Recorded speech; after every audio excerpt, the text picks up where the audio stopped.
ketika seseorang mengarahkan tembakan pada Matt malah nyasar ke si pilot yang menyebabkan pesawatnya terjun bebas. What are you doing? We don't have time. Hey, what you doing?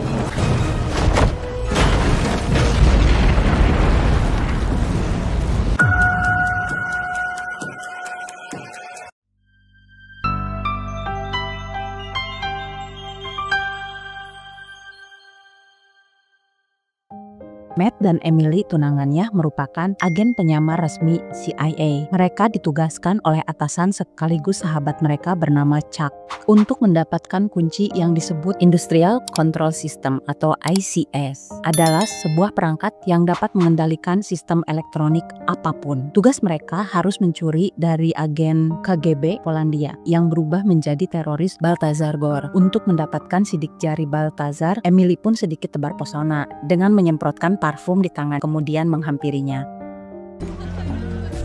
Hello, I'm Melody Lemieux. Balthazar Gore. Enjoy the party. Thank you. Voice and print acquired.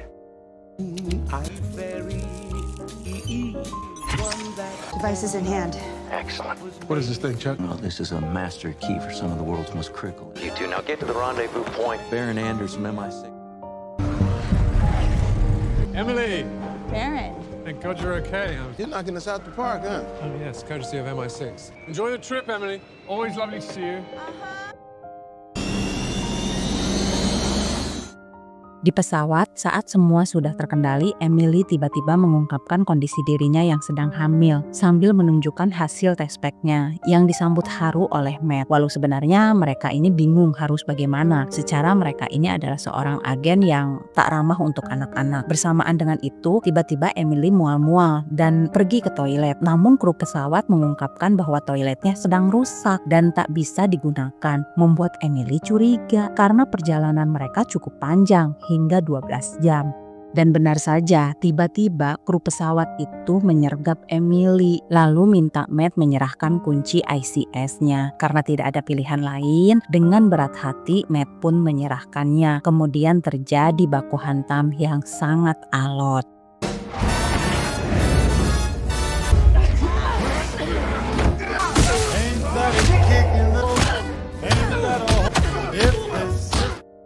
Singkat cerita, tiba-tiba si pilot kena tembakan nyasar yang menyebabkan pesawatnya terjun bebas.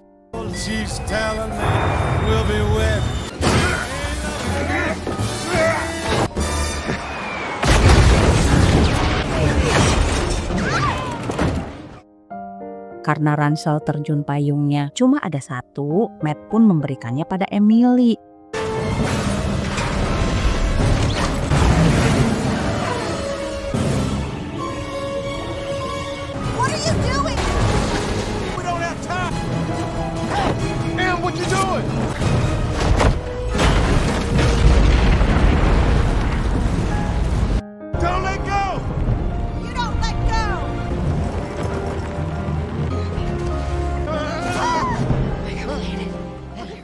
Alhamdulillah, keduanya berhasil lolos dari kecelakaan pesawat. Menyadari seseorang pasti telah memberikan informasi tentang kunci mereka kepada kru pesawat, keduanya memutuskan untuk menghilang, menjadi orang biasa dan hidup normal demi bayi yang sedang Emily kandung. 15 tahun kemudian, Matt dan Emily sudah menikah ceritanya. Mereka hidup bahagia dan tinggal di Atlanta dengan identitas baru tentunya, sambil berusaha mengasuh dan mendidik kedua anak mereka. Anak pertama mereka bernama Alice dan anak keduanya bernama Leo. Jadi Emily dan Matt ini merahasiakan identitas mereka pada kedua anaknya ya. Menyadari anak gadisnya sudah beranjak dewasa, mereka sangat mengkhawatirkan pergaulannya. Saat Alice izin pergi untuk belajar di rumah teman ceweknya, Emily yang merupakan seorang mata-mata, diam-diam dia meretas laptop Alice. Dari sanalah Emily mengetahui bahwa Alice telah berbohong. Ternyata anak gadisnya itu tidak belajar di rumah temannya, melainkan pergi ke sebuah klub malam. Segera Emily dan Matt menyusulnya. It's a club. A club? Yes. Excuse me, coming through. Excuse me. She's up there.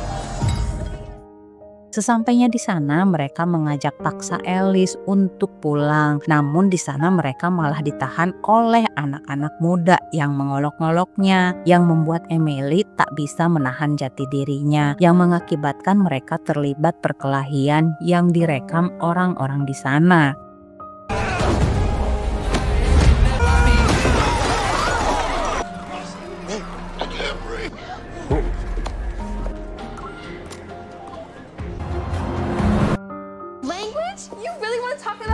Right now? Never said Japan. Actually, Taekwondo is a Korean. You guys are being so fake right now. Oh, well, you're grounded, so try can't not evening with that. Esoknya, saat anak-anak sudah pergi sekolah, tiba-tiba ada tamu yang mengetuk pintu. Nope, not me. Chuck! How you find this?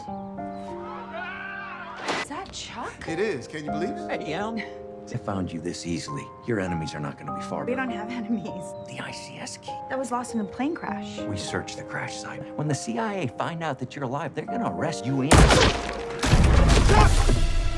Ya, Chuck, atasan sekaligus temannya itu tewas ditembak oleh sekelompok tentara bayaran Polandia Belarusia milik Gore dan Volka. Segera Matt dan Emily berusaha melarikan diri dari rumah untuk menjemput Alice dan Leo ke sekolah. Tanpa bak-bu, mereka segera pergi ke bandara untuk terbang ke Inggris.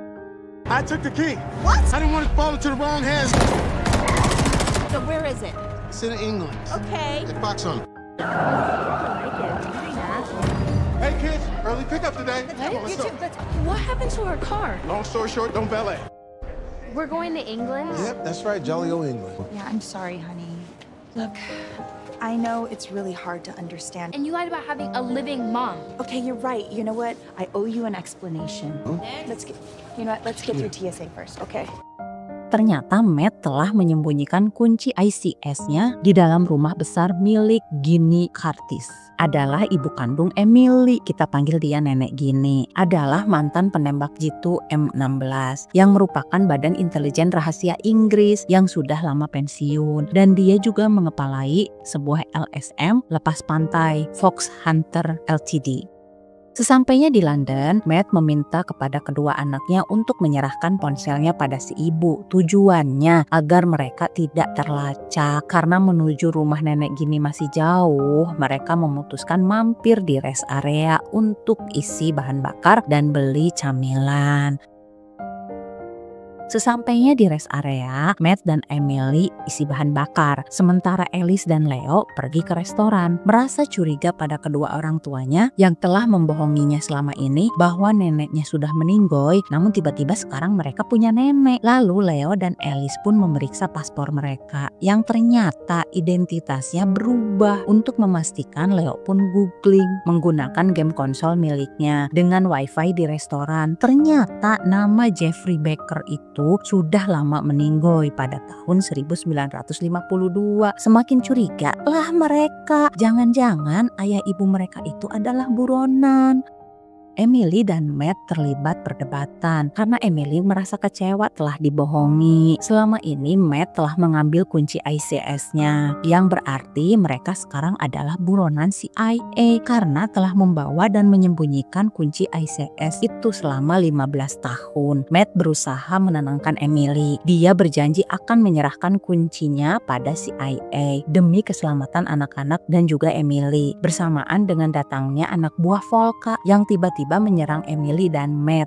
Ya, mereka pun terlibat perkelahian yang sangat sengit di depan kedua anaknya yang membuat Alice dan Leo semakin terperangah menyaksikannya. Akhirnya Matt dan Emily terpaksa mengungkapkan semuanya bahwa mereka adalah agen penyamar resmi CIA yang membuat Alice dan Leo terkesima dan bangga. Namun tiba-tiba Baron dan pasukan M16 lewat persis di depan mobil mereka. Emily segera menghindari kejaran mereka. Matt berusaha membuat penghalang, lalu melempar game konsol milik Leo ke sebuah truk yang berjalan berlawanan sebelum mereka tiba di rumah besar Nenek Ginny. He's an incredible shot. I thought he was good. I just didn't realize he was that good. Touch imprisoning. The Volca. It was in gaming profiles. The boy's handheld console just pinged. Just like you said, kids, they can't be that far away.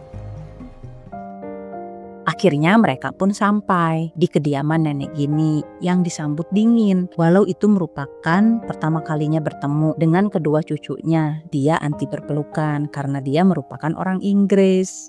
Why would you ever want to leave here? That's why. So, should we hug or something? No, I'm British. We don't hug. But come on in. But you can pick up that dead bird. Drop it. Okay.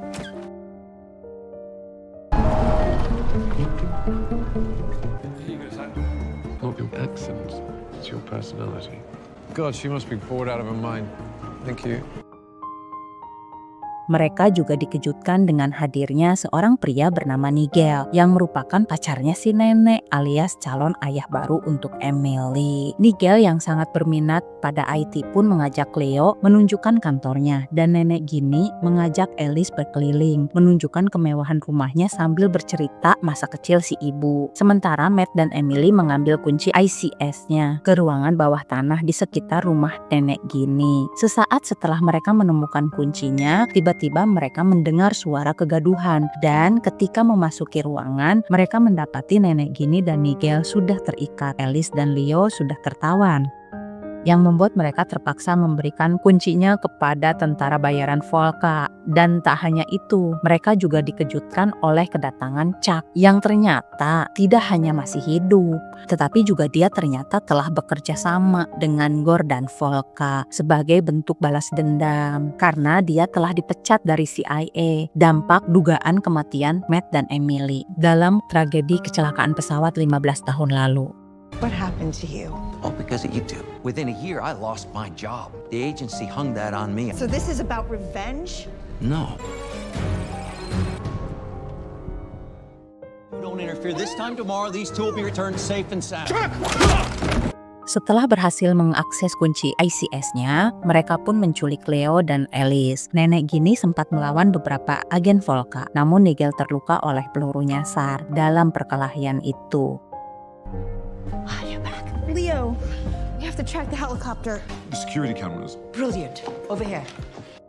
Menyadari kedua bocil itu telah diculik, Nigel inisiatif mengajak mereka untuk melacak nomor helikopternya dengan melihat pantauan CCTV. Di sana Matt melihat Leo yang memberikan kode, ya, menggunakan cincin pintar Leo. Mereka pun akhirnya dapat melacak keberadaannya. Dalam acara dasi hitam di Tate Modern, London, Chuck berencana untuk menjual kunci ICS-nya kepada miliarder yang akan melelangnya pada penawar paling tinggi. Dan sebagai demonstrasinya, asisten teknologinya bernama Daphne dengan menggunakan kunci ICS, dia menunjukkan dapat meretas pembangkit listrik, menyebabkan pemadaman listrik singkat di London. Juga dapat membuka paksa pintu air Sungai Thames dengan sesuka hati. You need to see this. Di sisi lain, Matt dan Emily menyusup ke Tate Modern. Di sana mereka melumpuhkan penjaga Chuck dan Gore saat mencari anak-anak mereka, bersamaan dengan datangnya pasukan Baron dan M16 yang juga datang untuk menangkap Chuck dan Volca. Dengan bantuan nenek Ginny menggunakan motor, akhirnya mereka bisa mengejar Chuck yang melarikan diri menggunakan perahu membawa Leo dan Alice dari London melewati Sungai Thames yang pintu airnya telah terbuka. Di sisi lain, Daphne yang sudah berhasil membuka pintu air bergegas pergi bersamaan dengan Nigel melihat Daphne yang sedang terburu-buru masuk ke van-nya dan tiba-tiba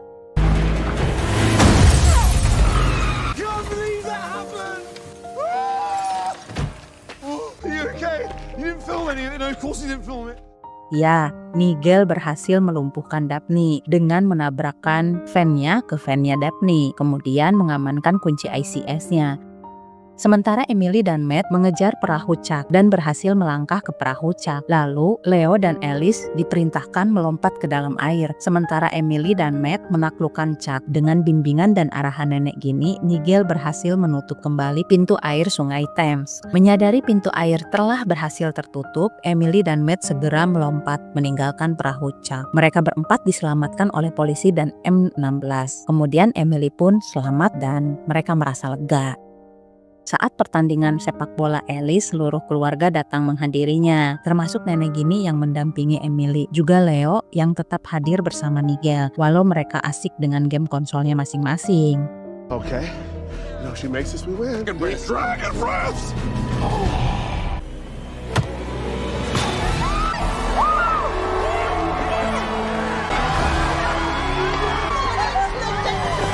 Still British. Sesaat setelah pertandingan selesai, Emily dan Matt memutuskan untuk memberikan kepercayaan kepada anak gadisnya untuk bebas berteman. Sedangkan Leo yang hobi IT, Nigel siap mendampinginya. Sedangkan nenek Ginny akan tetap menyelidiki teman-teman Alice. Matt dan Emily kembali ke mobil. Ternyata Baron sudah berada di sana yang mengejutkan mereka. Dengan alasan dia hanya mampir untuk menyapa sebagai teman lama. Dia juga mengungkapkan bahwa jasad Chuck tidak ditemukan, yang kemungkinan dia masih hidup. Baron sangat butuh Emily, namun Emily menolaknya karena dia dan Matt ingin fokus pada keluarga. Ternyata maksud Baron itu bukan ingin mengajak Matt dan Emily kembali, namun dia datang ingin merekrut ayahnya Emily alias Nigel. Dan film pun selesai. Sampai jumpa di film berikutnya. Aku pamit, bye-bye.